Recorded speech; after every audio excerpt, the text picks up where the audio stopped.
You know, we're so glad to get past summer stock and get a lock in our career, but then 30 years later, 20 years later, you look back and say, you know, I really missed something about, what was it about summer stock?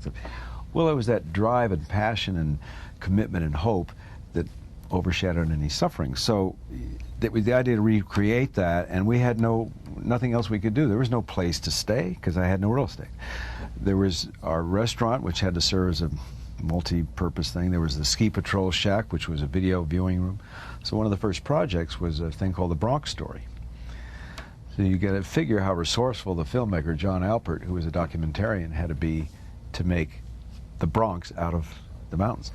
One thing led to another, and when I watched the energy of the actors, the artists working together, carrying their own food here and there, carrying the equipment back and forth, I knew something was really right. And so therefore I said, wait a minute, this can be a community for the arts. So what would that be? Well, my own start in the theater, that would certainly be a part of it.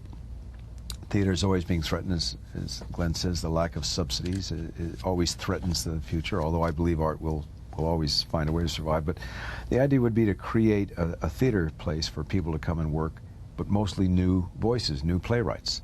And actors would come and have a chance to work both theater and film, as many actors have done and do, and gives them a chance to keep their oil.